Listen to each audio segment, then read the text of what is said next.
오늘은 생산성 향상에 대한 이야기입니다. 지난번에 MZ세대는 부모 세대보다 몇 배 이상의 생산성을 갖추어야 같은 수준으로 살아갈 수 있다고 이야기를 했었죠. 그런데 생산성을 올린다는 건 그렇게 말처럼 쉽지가 않습니다. 그래서 오늘은 생산성을 올릴 수 있는 방법이 여러 개가 있지만 그 중에서 저의 첫 번째 책, 6년 전에 나온 리딩 앤 피트니스, 이 책에서 자세히 설명했지만 리추얼라이제이션, 의식화라는 개념으로 어떻게 생산성을 올릴 수 있는지 이야기를 해보려고 합니다. 일단 제가 교육에 대해서 많이 이제 공부를 하면서 디지털 시대에 어떻게 교육을 혁신해야 디지털 시대에 맞는, MZ 세대에 맞는 교육을 할 수 있을까 이런 걸 고민하면서 한마디로 정리해 보니까 지금까지의 교육은 어떤 것을 할 수 있는 능력이죠. 그래서 전공이 다 나눠졌고요. 법대를 가면 법률을 다룰 수 있고요. 그죠? 경제학과나 경영학과를 다니면 경영을 할 수 있고요. 그죠? 그리고 공대를 나오면 기회를 다룰 수 있고, 이렇게, 어떤 것을 할 수 있는 능력인데, 21세기는, 그래갖고는, 부모 세대의 생산성밖에 못 맞춘다는 거죠. 그러면 지난번에 얘기한 것처럼 MZ세대가 부모 세대와 똑같은 생산성을 갖고 있으면은 훨씬 부족하게 살 확률이 높다. 그래서 21세기는 무엇이든지 할 수 있는 능력이 필요하다. 그죠? 그러니까, 우리 기성세대 기준으로 따지면은, 우리 청년 세대는 초인적인 능력이 있어야 된다는 거죠. 그래서 무엇이든지 할 수 있는 능력을 키워야 된다. 이것을 염두에 두고요. 그리고 이제 전문가들이 21세기가 요구하는 능력이 무엇인가에 대해서 지난 20년 동안 연구를 많이 했습니다. 해서 뭐 여러 가지 이야기를 하고 있는데 그 중에 하나가 기술에 대한 이해, 테크놀로지 리터러시라 그러죠. 기술에 대한 이해를 할 수 있어야 되고요. 그리고 호기심을 가져야 되고, 이 호기심은 지난번 얘기한 평생 공부해야 할 수 있는 능력과 관련이 있거든요. 공부한다는 것은 호기심하고 연결이 되어 있습니다. 그래서 우리가 나이가 들면서 줄어드는 호기심을 어떻게 계속 유지시켜 줄 건가, 이 능력하고요. 이런 것들이 다 능력입니다. 그리고 연결의 시대이기 때문에 공감 능력이죠. 다른 사람과 연결될 수 있는 공감 능력. 이 세 가지 요소를 가장 중요한 능력으로 보고 있습니다. 그래서 이것과 제가 얘기한 지난번에 한번 얘기한 디지털 시대, 우리 젊은 세대에는 누가 성공하는가 해서 네 가지 요소를 잡았죠. 평생 공부하는 태도, 정직하고 우수한 성격, 그리고 정도를 걷는 자, 그리고 전인적 능력. 이렇게 네 가지를 잡았는데 그 중에서 전인적 능력은 보통 이제 전인이라는 것은 제너럴리스트라 그러죠. 다방면의 능력을 갖추고 있는 거죠. 그런데 이걸 영어로 표현할 때는 제너럴리스트인데 with unique specialty라고 합니다. 그러니까 유니크는 아주 독특한 그 사람만 갖고 있는 거죠. 독특하게 그 사람만 갖고 있는 전문 분야가 있었다는 거죠. 그러니까 이전에는 아까 이야기한 것처럼 무엇을 할 수 있는 능력이잖아요. 그러니까 자기 전문 분야만 잘하면 되지만 지금은 무엇이든지 잘할 수 있는 능력이 필요하다고 그랬죠. 그러니까 나의 전문 분야, 유니크 스페셜티, 다른 사람이 안 갖고 있는, 그리고 이 전문 분야에 대해서는 누구한테도 뒤지지 않는 나만의 전문 분야가 있으면서도 제너럴리스트가 돼야 한다는 것이죠. 이것을 전인적 전문 능력이라고 용어를 정리해 봤습니다. 이런 것들을 요구하기 때문에 우리 청년 세대가 해야 되는 게 너무 많습니다. 여러 가지 능력을 갖춘다는 것은 그런 의미거든요. 내가 하나만 갖고 24시간에 하나를 할 경우 그게 100이라는 생산 능력이라지만 내가 두 개의 능력을 갖고 24시간에 두 개의 일을 한다면은 200의 생산성이 갖춰지죠. 내가 4개의 능력을 갖고 4개의 일을 해내면은 400의 생산성을 갖추게 되고요. 이런 개념입니다. 그래서 이런 것을 요구하는 시대에 어떻게 생산성을 높일 것인가, 어떻게 이렇게 제너럴리스트인데 전문 능력을 갖춘 제너럴리스트가 되고, 그러죠? 그리고 멀티태스킹 능력도 갖추고 하루를 48시로 사는 시공간 압축할 것인가? 이런 고민을 하게 되죠. 그래서 이런 방법론으로 제가 첫 번째 책에서 이제 생각해낸 게 리추얼라이제이션이라는 겁니다. 리추얼은 이제 종교에서 의식이라고 그러죠. 그래서 의식화를 얘기합니다. 어떤 것을 의도적으로 습관화하는 거죠. 이게 습관하고 다른 거는 습관은 그냥 일상화를 시키는 거죠. 매일 똑같이 습관되는 건데 이 습관화는 나쁜 습관도 있고 좋은 습관도 있습니다. 근데 의식화라는 용어를 쓴 이유는 이것은 확장성을 가져야 됩니다. 확장성을 가져야 돼. 그러니까 거기서 끝나는 게 아니라 오늘 2개가 내가 습관화해서 얻었으면은 그 다음에 이게 반복하면서 뭔가 다른 걸 또 계속 얻을 수 있는 그런 연결성이 있어야 된다는 거죠. 이걸 이제 확장성이라고 그러죠. 갈수록 더 커지는. 그렇죠. 확장성을 가져야 되고, 그런 의미에서 이 의식화는 습관하고 다른 게 의미가 있어야 됩니다. 이 의미. 그러니까 미래의 어떤 지향점이죠. 의미가 있어야 되죠. 그런 의미에서 의식화는 습관하고 다릅니다. 그래서 의식화를 이제 리추얼라이제이션을 간단히 설명하면 이렇습니다.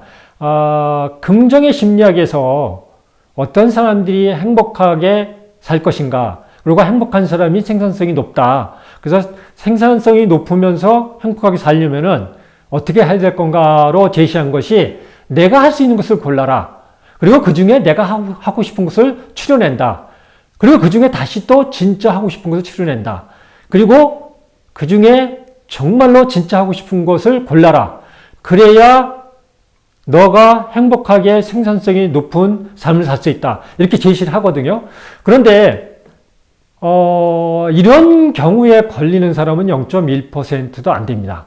워낙 천재적 능력을 갖췄거나 아주 운이 좋거나요. 일단 내가 할 수 있는 것이 많지 않습니다. 그리고 내가 할 수 있는 것 중에 내가 좋아하는 것도 별로 없고요. 그래서 리추얼라이제이션, 의식화는 왜 필요하냐면요. 그렇게 운에 맡기기에는 나한테 기회가 없다는 거죠. 그래서 의식화는 내가 할 수 없는 것도 할 수 있게 만들고요. 내가 좋아하지 않는 것도 좋아하게 만들기 위해서 필요한 겁니다. 이 아이디어가 어디서 나왔냐 하면은, 뇌의 활성화 에너지라는 것이 나왔습니다. 그러니까, 사이킥 에너지라고 그러는데, 이것은 이제, 긍정의 심리학자죠. 아마 많은 사람들이 알 겁니다. 미하이 칙센트미하이, 몰입의 경지. 지난번에도 한번 설명했는데요. 몰입할 때 행복하다. 그래서 어떻게 몰입할 건가? 뭐 이런 이야기를 주로 한 학자인데요. 이 학자가 몰입에 대한 이야기를 하면서 사이킥 에너지, 정신 에너지라는 것을 이야기합니다. 우리 뇌에도 에너지가 있다는 겁니다. 그러니까 뇌가 움직일 때 에너지를 쓴다는 것이죠. 컴퓨터를 생각하시면 됩니다. 컴퓨터가 엄청난 에너지를 쓰죠. 또 열도 나고요. 그래서 열을 식히고. 근데 우리 뇌는 기능이 좋기 때문에 열이 컴퓨터보다 훨씬 적죠. 에너지도 적게 쓰죠. 그렇더라도 우리 뇌가 어떤 활동을 하면서 에너지를 쓴다. 그걸 정신의 에너지라고 합니다. 사이킥 에너지. 근데 이 사이킥 에너지 중에 활성화 에너지라는 게 있습니다. 그러니까 액티베이션 에너지, 활성화. 그러니까 쉽게 얘기하면은 우리 신체로 따지면은 기초 대사량입니다. 그러니까 우리가 잠을 자고 있어도 신체가 기본적으로 에너지를 쓰고 있죠. 그 에너지를 기초 대사량이라고 그랬는데, 뇌에서도 이렇게 기본적으로 우리가 다른 활동을 안 해도 쓰는 것을 활성화 에너지라고 그럽니다. 그런데 이 활성화 에너지가 엔트로피가 증가하면, 이제 미하이는 엔트로피가 증가한다고 그럽니다. 엔트로피는 무질서라고 그러죠. 엔트로피가 증가하면 활성화 에너지가 커진다는 것이죠. 그러니까 쉽게 얘기하면 스트레스를 받거나 불안하거나 뭔가 내가 처음 접하는 낯선 환경에 있으면 엔트로피가 증가한다는 것이죠. 그러면 활성화 에너지가 증가하고, 그럼 전체 사이클 에너지, 정신 에너지 중에 이 활성화제 에너지가 차지하는 비율이 크기 때문에 나머지가 줄어든다는 거죠, 극도로. 그래서 뇌가 영향을 발휘할 수 없다는 것이죠. 그래서 리추얼라이제이션을 생각한 것은 활성화 에너지를 줄여서 정신적 에너지 중에 나머지 에너지들이 더 커지게 만들어서 영향을 발휘하게 할 것인가. 이 고민에서 리추얼라이제이션이 나왔습니다. 제가 이 리추얼라이제이션의 아이디어를 얻은 것은 사실은 미국의 네이비실, 그 미 해군 특수부대죠. 아마 전 세계에서 최고의 특수부대일 겁니다. 이 네이비실을 보면서 공부를 많이 했습니다. 네이비실이 하여튼 역사도 오래됐고 투자도 많이 하고요. 그래서 전략이 일단 계속 나날이 진화를 합니다. 그래서 미국의 경영학자들이 네이비실을 보면서 공부를 많이 합니다. 그래서 네이비실의 훈련 방법을 많이 공부를 했는데요. 그 사람들이 네이비실을 훈련시키는 그 원리 중에 하나가 이 활성화 에너지를 줄이는 거더라고요. 무한 반복의 훈련으로 해서 활성화 에너지가 절대 안 늘어나게 어떤 상황에서도. 예를 들면 이제 왜 그게 필요하냐면은 특수부대는 적진에 투입해서 어떤 조건에서도 눈이 내리거나 수중에서거나 산속에서거나 그죠? 건물 안에서거나 어떤 조건에서도 임무를 수행하게 하는 거죠. 근데 인간은 근본적으로 두려움을 느끼게 되어 있습니다. 그래서 낯선 곳에 가서 특수부대는 특수한 상황이기 때문에 오히려 죽음에 대한 공포감이 더 많죠. 그래서 낯선 곳에서 죽음에 대한 공포감이 많았을 때 활성화 에너지가 너무 크니까 내가 아무리 전투와 전략을 잘 배워도 막상 그 상황에 처하면 머리가 하얘진다는 것이죠. 여러분들도 어떤 스트레스 많이 받는 상황이나 낯선 상황에서 처음 프레젠테이션 한다거나 아니면 면접을 본다거나 이럴 때 머리가 하얗게 느껴지는 경우가 있을 겁니다. 이것이 활성화 에너지가 너무 커져서 나머지 에너지가 없어지는 겁니다. 정신 에너지. 그래서 미국의 네이비실 특수부대는 이 활성화 에너지를 줄이기 위해서 극도의 훈련을 반복을 하는 겁니다. 그래서 무작위 반응을 하게요. 그러니까 무조건 반사죠. 어떤 조건에 의해서 반사가 아니라 그 상황이 되면 내 몸이 익힌 대로 그대로 반응하게 한다는 것이죠. 이런 것에서 이제 힌트를 얻어서 리추얼라이제이션이라는 방법론이 나온 것입니다. 나와서 그러면 리추얼라이제이션을 어떻게 키울 것인가, 생산성을 어떻게 키울 것인가 하고 어떻게 연결되는지 한번 그 방법론을 설명하도록 하겠습니다. 긍정의 심리학자들이 많이 이야기하는 것이 목표 설정입니다. 그러니까 그 전에는 보통 일상생활에서 성과 목표라고 그러죠. 성과 목표, 퍼포먼스 골이라고 하는데요. 그러니까 매일매일 짧은 기간의 목표를 두고 하는 겁니다. 오늘 이 프로젝트를 완성해야 돼. 그죠? 이번 시험에 점수를 잘 받아야 돼. 요번에 승진해야 돼. 요번에 결혼해야 돼. 요번에 취직해야 돼. 이건 성공하기도 하고 실패하기도 하죠. 그런데 이제 이게 왜 여기서 러닝골을 바꿔야 되는지는 이게 이제 오래된 아주 긴 이야기인데 이건 나중에 또 기회가 있으면 다시 자세히 설명하도록 하겠습니다. 21세기는 너무 변화가 많고 또 풍요의 시대이기 때문에 이 성과 목표보다는 성장 목표를 잡아야 된다는 겁니다. 이건 이제 보통 러닝골이라는데요. 배움의 목표 러닝. 이게 단순히 결과를 얻기 위해서 내가 점수를 얻기 위해서 하는 게 아니라 내가 어떤 것을 터득하기 위해서 보통 장인 정신이 말이죠. 마스터리, 영어로 마스터리 하는데 특히 이제 평생 공부해야 된다 그랬죠. 그래서 배움의 목표를 세우고 그러기 위해서 하나의 뭔가 목표를 세우면은 거기에 집중을 하는 겁니다. 그런데 그 목표를 내 능력의 110%에서 150%를 설정하는 겁니다. 이 목표 설정은 어디서 나왔냐면 칙센트미하이의 몰입에서 나옵니다. 칙센트미하이는 내 능력보다 너무 난이도가 떨어지면은 지루해서 몰입이 안 된다는 것이죠. 근데 너무 어려우면은 또 난이도가 높아서 아예 포기를 한다는 것이죠. 그래서 대개 내 능력의 110%에서 120% 이렇게 설정했을 때 가장 집중도가 높다. 그래서 이 리큐얼라이제이션도 똑같습니다. 내 능력에 아니면 내가 이루고자 하는 것에 110에서 120% 목표를 세는 겁니다. 내가 어느 정도 그 분야에 역량이 있으면 120% 설정하는 거고요. 내가 이 부분에서는 역량이 부족하다. 아주 부족하다. 그러면 110%를 설정하는 겁니다. 그래서 이제 제가 리딩 앤 피칭에서 첫 번째 책에서 설명한 것을 우리가 21세기에 이렇게 평생 배움의 목표와 이런 상황에서 살아갈 때 누구나 가장 기본이 되는 역량을 키울 수 있는 것이 책 읽기와 운동이다. 그죠? 책 읽기와 운동이다. 이걸 예로 설명을 드렸습니다. 책 읽기와 운동은 21세기가 가장 많이 요구하는 영양들을 유지하기 위해서 또 그런 영양들을 키우기 위해서 가장 효율적인 방법입니다. 이건 첫 번째 책에서 자세히 설명을 했죠. 그런데 문제는 우리 인간의 80%는 책만 보면 스트레스를 받습니다. 그죠? 그러니까 아까 얘기한 뇌의 활성화 에너지가 책만 보면 막 늘어나는 거예요. 그러니까 책만 보면 졸립고 스트레스 받고 그러는 거죠. 그리고 우리 인간의 80%는 운동을 별로 안 좋아해요. 그죠? 물론 상황에 따라서 한 30%의 사람들은 운동을 좋아하게 됩니다. 독서도 마찬가지죠. 환경에 따라서 30%는 좋아합니다. 좋아하게 됩니다. 그 30%와 타고난 20%를 갖지만 절반의 사람들은 운동하고 책 읽기를 하죠. 그렇지만 나머지 50%는 운동을 하면은 스트레스 받고요. 그래서 작심삼일입니다. 새해에 올해는 건강을 위해서 운동해야지. 아무리 결심을 해도 그 계획을 지킬 수가 없습니다.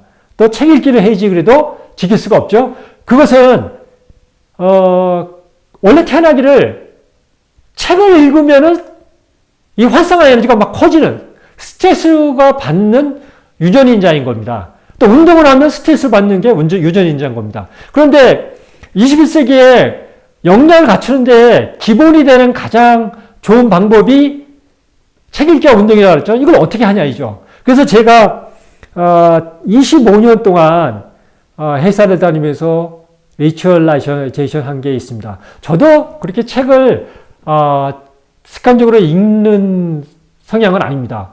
또 운동은 또 더군다나 이 신체 조건이다 보니까 더 안 좋아하죠. 그래서 제가 25년 동안 리추얼라이제이션 의식화한 것은 매일 5시 반에 나와서 회사의 체육관에서 1시간 동안 몸이 아프든 어쨌든 체육관에 나오는 겁니다. 운동을 안 할 때도 있습니다. 몸이 안 좋으면. 그래도 체육관을 나오는 것이죠. 그리고 운동을 하고 나서 싸운 빵을 들고 회의실에 들어가서 1시간 동안 책을 읽습니다. 이것을 25년 동안 매일 반복을 하는 겁니다. 이렇게 되면은 책을 싫어하는 사람도 이게 반복하면서 뇌가 스트레스를 적게 받는 것이죠. 이 원리는 아까 얘기한 뇌의 활성화 에너지가 조금씩 책을 보더라도 줄어드는 겁니다. 그전에는 책만 보면 활성화 에너지가 막 늘어나다가 이제는 이게 의식화를 계속하면서 책을 보면서 줄어드는 것이죠. 그리고 운동도 마찬가지입니다. 내가 체육관에 가서 운동복을 입고 끝나고 샤워를 하는 것을 반복하면서 이제 운동을 하더라도 스트레스가 줄어드는 것이죠. 그리고 운동을 하더라도 활성화 에너지가 안 커집니다.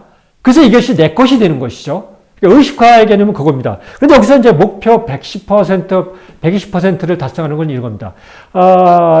운동보다 저는 책 읽기가 그래도 낫습니다. 그러니까 책 읽기는,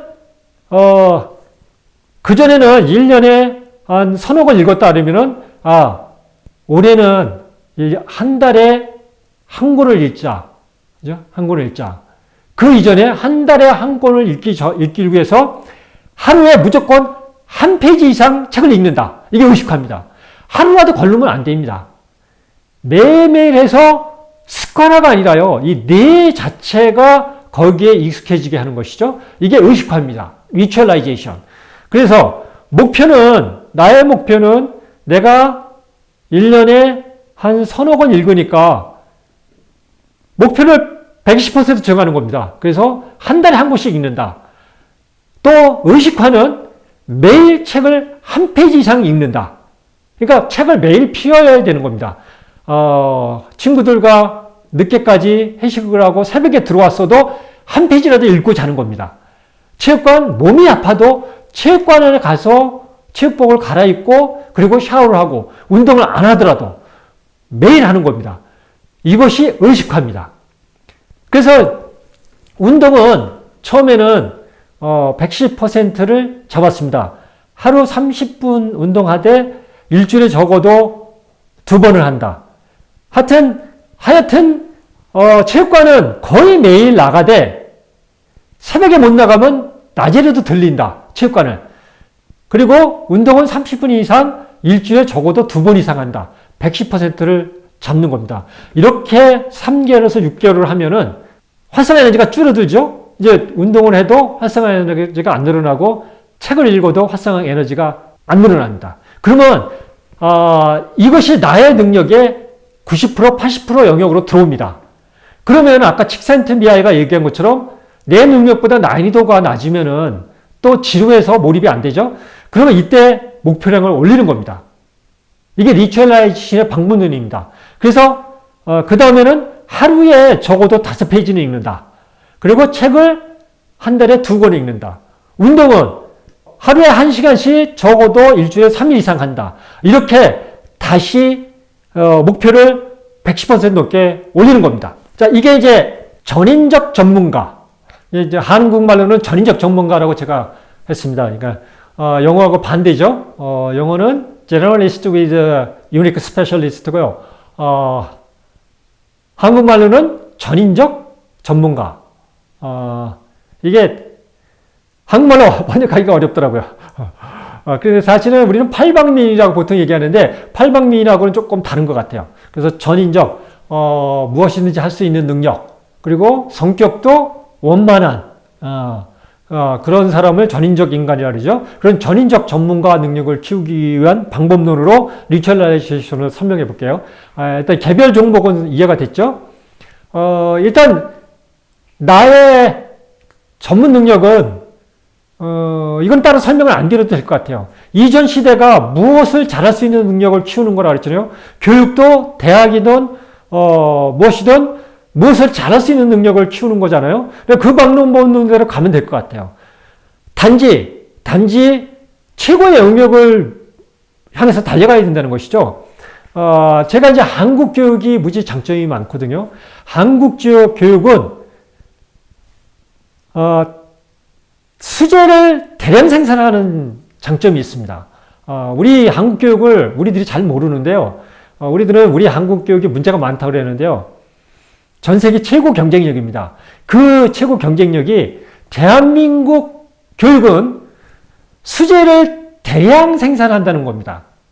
그죠? 이걸로 산업화 시대에 경제 10대 대국이 된 것입니다. 우리는 수학 수재, 그죠? 물리 수재, 이런 것들을 잘 길러냅니다. 이게 우리 교육 시스템의 사교육이든 공교육이든 교육 시스템의 장점입니다. 그런데 이제 이게 한국 교육의 부족한 점은 한계가 아닙니다. 부족한 점은 우리 현재를 잘 알아야 바람직한 방법이 나옵니다. 교육 혁신이 안 되는 이유는 우리 교육의 현실을 잘못 진단했기 때문입니다. 우리 교육의 한계나 잘못된 점이 아닙니다. 지금 잘하고 있는데 부족한 점이거든요. 더 업그레이드 할 수 있는 방법. 그것은 천재성을 못 키운다는 것이죠. 수학의 수재를 키웠지만 수학의 천재를 못 키우는 것이죠. 그 이유는 우리 부모들과 선생님들이 예를 들면 수학에 95점을 맞으면은요 더 이상 안 하게 해요. 이 사람이 수학을 진짜 좋아하는데, 근데 수학을 진짜 좋아하고 수학을 진짜 좋아하고 뛰어난 능력을 갖췄으면은요 그걸 뛰어넘게 해야 되거든요. 세계 최고가 되게. 천재성을 발휘하게 되는데 우리는 그걸 못했죠. 그래서 앞에서 뚫고 나갈 사람을 못 키운 겁니다.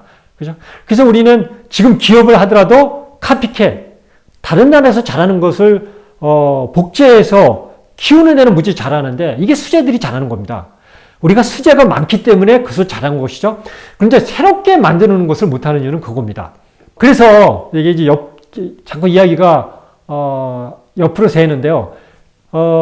아까 이제 전문가 능력은 설명을 안 한다는 이유는 우리 교육이 그걸 잘한다.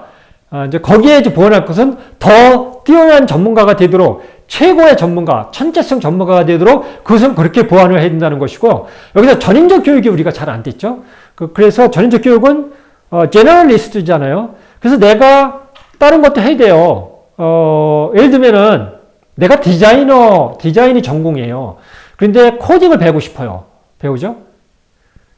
그러면은 내가 지금 스페셜 영역의 디자인 공부를 줄이면서 코딩을 배우라는 게 아닙니다.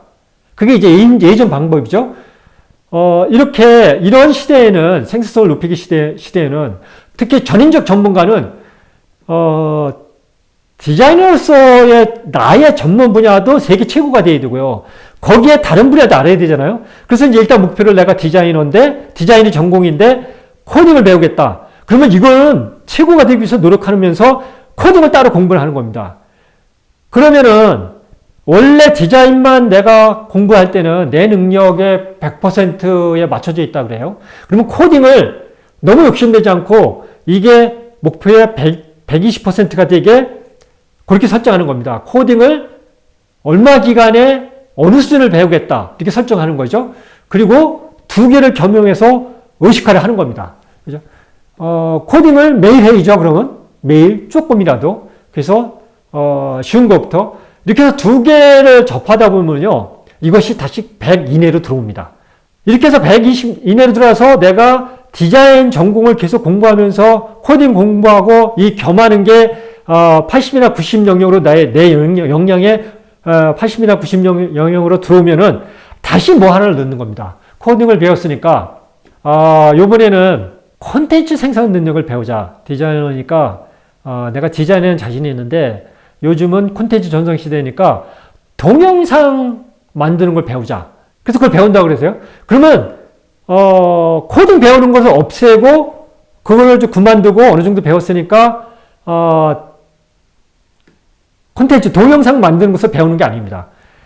디자인과 코딩을 그대로 해오던 대로 해오고요. 여기다가 동영상 만드는 것을 집어넣는 겁니다. 그러면 나의 역량보다 이것이 목표량이 120%로 다시 늘리죠.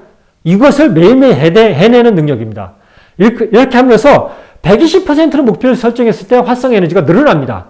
내가 안 하던 것이라. 그래서 이걸 의식화해서 계속 하다 보면은 이것이 다시 80, 90 영역으로 들어오죠. 이렇게 몇 년을 하다 보면은 다시 80, 90으로 들어오면서 나의 디자인 영역은 계속 유지가 되면서요.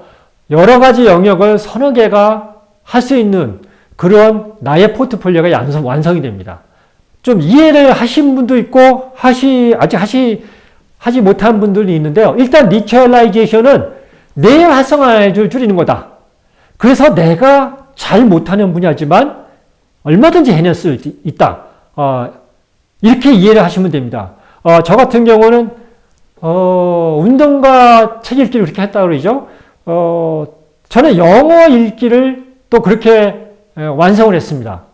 그러니까 영어 읽기를 제가 2001년에 이 디지털 관련 공부를 하고 나서 한국에 들어와서 공부를 하려고 그러니까 공부할 데가 없어요. 이미 대학에서도 아무도 관계가 없고요. 대학에서도 뭐 거의 대부분 교수님들이 산업화 시대 기반으로 연구하고 가르치고 그랬으니까요.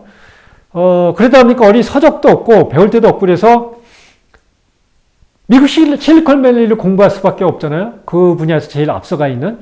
그렇다 보니까 전부 영어로 되어 있는 거예요. 그래서 그때부터 영어로 읽기 시작했어요. 그런데 제가 논리나 이해력은 뛰어난데 어릴 때부터 언어 이해력은 무지 약했습니다. 그래서 사실은 영어도 정말 컴플렉스가 영어를 너무 못하는 거였거든요. 외국어를. 노래를 들어도 가사는 안 들리거든요. 음률은 들리는데 가사는 한 수십 번을 반복해서 들어야 가사를 들을 수가 있어요. 이렇게 이제 언어 이해력이 약했는데 이런 사람이 영어로 글을 읽으니까 한글로 읽는 것보다 한 5배, 6배 시간이 느려요. 그리고 읽어도 머릿속에 안 들어와요. 그때는 이해가 되는데 머릿속에 안 남아요. 그래도 매일 읽는 겁니다, 영어로. 이렇게 하다니까 1년이 지나니까 조금씩 머릿속에 남기 시작해요. 그리고 이제 2년이 되고 3년이 되니까 이게 읽는 속도가 붙기 시작하는 거예요. 그러니까 언어 이해력이 낮지만 자꾸 이걸 의식화해서 반복하다 보니까 거의 매일매일 읽은 것이죠. 그렇게 4, 5년이 지나니까 영어로 읽는 속도가 한글을 읽는 속도하고 똑같아지더라고요. 그 지금 20년이 넘었죠? 넘었으니까 지금은 뭐 한글로 읽나 영어로 읽나 읽는 거에서는 아직도 언어 이해력이 낮기 때문에 말하기나 쓰기는 부족합니다. 쓰지만 읽기 능력은 거의 한국어 수준으로 된 것 같아요. 이렇게 리처라이션 의식화는 어떻게 활성화 에너지를 줄이냐예요. 그리고 또 하나는 이것이 필요한 것은 특히 청년 세대에게 필요한 것은 생산성을 부모 세대보다 몇 배 올려야 된다 그랬죠. 이것이 시공간 압축이 되어야 된다 그랬잖아요. 그래서 하루는 24시간이라 28시간 그리고 30시간 최종적으로는 48시간 이상으로 살아야 됩니다. 남들이 평균적으로 24시간에 할 수 있는 일을 12시간에 마치고요. 다른 것을 해야 되는 것이죠. 그래서 이것도 마찬가지입니다. 리추얼라이제이션은 어떻게 되는지요. 하루 24시간 스케줄이 잠자고 밥 먹고 어떤 일을 하고가 이렇게 빽빽하게 나의 100% 영양으로 꽉 차여져 있어야 됩니다. 이것이 나를 하루를 24시간으로 사는 겁니다. 물론 하루를 20시간으로 사는 사람이 있고 15시간으로 사는 사람이 있습니다. 이 사람들은 시간 여유도 많고 할 일이 없죠. 진짜 인생을 떠버리게 살죠. 그런데 이제 내 능력에 빡빡하게 살면은 하여튼 하루를 바쁘게 삽니다. 그래서 여기에 뭘 하나를 추가하는 거예요. 그래서 하루를 24시간에 110%는 어떻게 됩니까? 하루 26시간, 27시간으로 내가 하루 스케줄을 잡는 겁니다. 하루 일정을 27시간 이렇게 살게. 그래서 이거는 조금 벅차죠, 나한테. 그러니까 활성화 에너지가 막 늘어나요. 그렇지만 이 벅차지만 이것을 감당하면서 반복을 하면은 이것이 다시 나의 80% 나의 역량의 80% 이내 영으로 들어옵니다.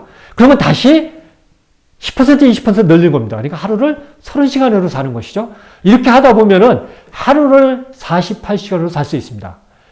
그래서 우리 청년 세대, 우리 젊은 세대는 이렇게 하루를 48시간으로 살 수 있게 도와줘야 됩니다. 이것은 유치원 때부터 그런 역량을 키워줘야 됩니다. 그러기 위해서 지난 시간에 여러 번 이야기한 것처럼 우리 아이들이 자기가 좋아하는 것에 몰입하면서 열정적으로 할 수 있게 길을 찾아주어야 됩니다. 그래야 내 삶을 시공간 압축해서 24시간을 30시간, 48시간으로 늘릴 수 있습니다. 그리고 이 리추얼라이제이션 방법론이 가능합니다. 그러니까 그 이전에 근본적으로는 열정이 있어야 되는 것이죠. 그래야 이 방법을 찾고 이 방법을 성과를 높인다는 것이죠. 사실은 이 방법론은 책에서는 자세히 설명했지만 사실은 더 세부 사항이 많습니다. 예를 들면은 목표를 세우고 그 점검을 체크해야 됩니다. 피드백이라 그러죠. 그래서 이게 어느 정도 달성이 됐는지, 그래서 다시 피드백을 해서 그걸 수정해서 다시 반복하고, 이렇게 해서 목표 설정하고 점검하고 피드백하고 목표 설정하고 점검하고 피드백하고 이런 방법론들이 있는데, 어쨌든 그 방법론들은 여러분들이 리추얼라이제이션을 몸에 익히면은 자연적으로 알게 됩니다. 그래서 그것보다 더 중요한 거는 아까 21세기 역량이 기술에 대한 이해, 그리고 호기심, 그리고 공감 능력이라고 그랬죠? 여기에 호기심이 열정하고 관련이 있는 겁니다. 그래서 호기심과 열정을 찾아줘야 이 리추얼라이제이션이라든가 평생 배움의 목표, 그리고 전인적 전문가 능력을 갖출 수 있는 겁니다. 여기까지입니다.